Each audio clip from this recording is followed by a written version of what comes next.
Good morning po sa inyo lahat. Isa pang maliyugto na ating daily Bible blessings.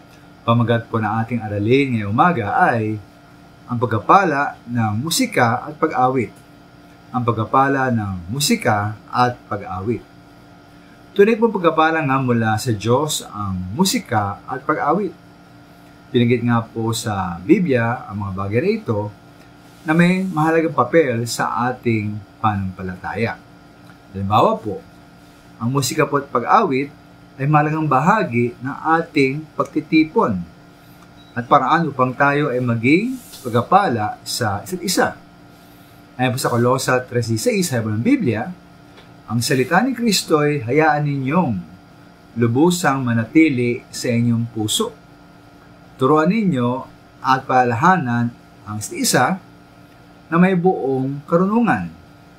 Buong puso kayong umawit ng mga salmo, mga himno, at mga awiting espiritual nang may pagpapasalamat sa Diyos. Dahil nga binanggit mga minamahal ang pag-aawit kasama at pagkatapos ng salita ni Kristo at pagtuturo, malinaw po na implikasyon nito ay ang pag-aawit ay paraan din upang magbahagi ng katotohanan at magturo sa ating kapatiran. Sabi din po sa Efeso 5:19, mag-awitan kayo ng mga salmo, mga himno at mga awiting spiritual. Buong puso kayo umawit at magpuri sa Panginoon. Sa magitan po ng pag-aawit sa mga kapatiran, tayo nga po ay makapagbibigay ng pagpapala sa kanila. Lalo na sa magitan ng salita at titik ng awitin, nagbibigay ng kaaliwan, lakas at pag-asa sa mga nakikinig. At yung maalala po ukol dito, sina Pablo at Silas.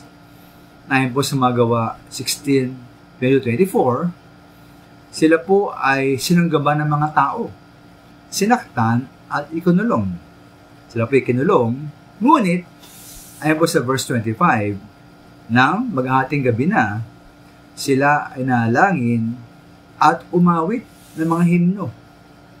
Kaya po sa kabila ng kanilang hirap at pagsubok, sila pa rin umawit sa ating Panginoon.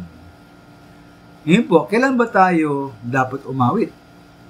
Ayon po sa mga awit 104 verse 33, tayo po roon, awit ako si Yahweh, palagi kong awitan.